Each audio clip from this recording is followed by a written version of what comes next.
सुख दे रहा है तो वही दे रहा है, और दुख भी दे रहा है तो वही। पर हर बार हर समय आप उसको धन्यवाद देते रहो, भगवान से कहते रहो तेरी कृपा है, तेरी दया नहीं होती तो आज मुझे कथा सुनने को नहीं मिलती। ये प्रभु की कृपा है, अपन अपने पांव से चलकर कथा तक जा रहा है। एक आध दिन उसने पटक दिया पलंग पर, उठ ही नहीं पाए तो सोचो, ये उसकी उदारता है, उसकी कृपा है जो कथा के पंडाल तक पहुंच गए और कथा सुन ली। भगवान से कहना, बोल भगवान मेरे गोवर्धन नाथ, मेरे श्री जी बाबा आप कृपा करिए। और कितना सुंदर लिखा है महाराज, व्यक्ति रोज सोचता है कि मैं कथा करवाऊंगा, हर बार सोचता है कि इस साल में कराऊंगा, फिर सोचा 3 महीने बाद कराऊंगा, पर भगवान को जब कराना है तारीख, तिथि, दिन, समय वो निश्चित करता है, उसके सिवाय कोई नहीं। शास्त्र कहता है जब हमारे पूर्वजों के पुण्य की गुल्लक भराती है, काय की गुल्लक? पुण्य की गुल्लक,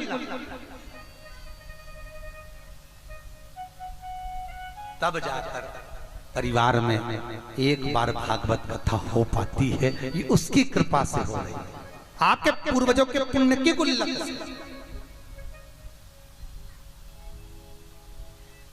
दूसरे के नहीं, आपका पुण्य प्रबल है।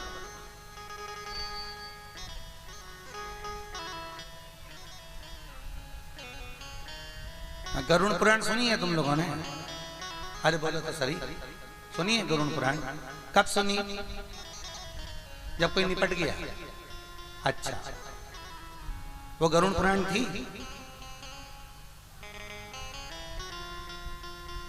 भागवत जी में 18,000 श्लोक हैं और गरुड़ पुराण में 19,000 श्लोक हैं। भागवत से मोटी, भागवत से बड़ी है।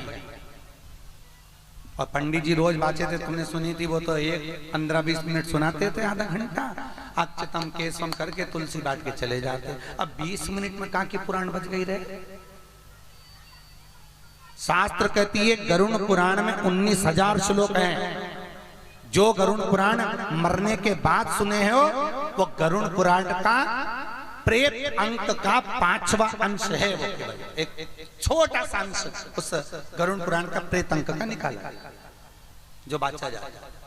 कभी मौका मिले तो गरुड़ पुराण सुनना, उसमें लिखा है परिवार में, कुटुंब में, अपने नगर में, अपने क्षेत्र में जहां पर भागवत होती है, जो कराता है, जो सुनता है, गरुड़ पुराण का भाग कहता है, जो कथा कराता है, सुनता है, जितनी देर तक वो कथा के पंडाल में बैठा रहता है, गरुड़ पुराण कहती है उतनी देर तक 33 कोटि देवता पितृलोक में अपने पूर्वजों के सिर पर, कंधे पर हाथ रखकर कथा सुनते हैं। जितनी देर आप सुनते हो उतनी देर देवता पितृलोक में बैठकर कथा को श्रवण करते हैं, पूर्वजों को पितृ। सोचो जरा, विचार करिए। और कई लोग कहते हैं, क्यों कहते हैं कथा वाले? तुमने, तुम्हारे यहाँ कथा करने भी लोग आते होंगे तो कहते होंगे पंडाल के अंदर बैठो, पंडाल के अंदर बैठो, बाहर नहीं अंदर बैठो। क्यों कहते हैं? उसका कारण ये है, पंडाल के अंदर आप बैठे हो, पितृलोक में भगवान बैठे आपके पूर्वजों के पास में कथा श्रवण करने, कथा रस तत्व को ग्रहण करने।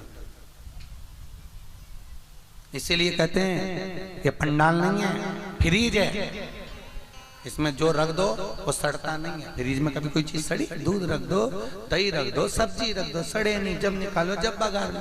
उसी तरह जो फ्रीज के अंदर जाके बैठ गया कथा के पंडाल में, वो सड़ता नहीं है, ना काम में, ना लोभ में, ना विषय में, ना वासना में, ना आसक्ति में। आज तुमसे कोई पूछे कहाँ गई थी, कहना फ्रीज के अंदर बैठी थी। पर बता देना कौन से फ्रिज में बैठी थी, नहीं तो भी जाली निकाल के अंदर बैठ गया। और आप,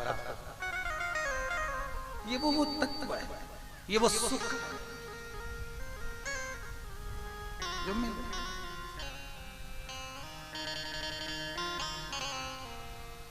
बड़ी मुश्किल से मिलती है।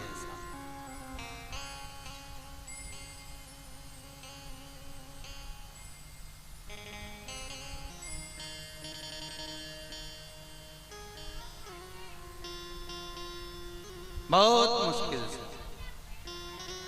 पाप सरलता से हो जाता है, पर पुण्य भगवत चरणारविंद की प्रबलता से ही मिलता है। कहीं उसके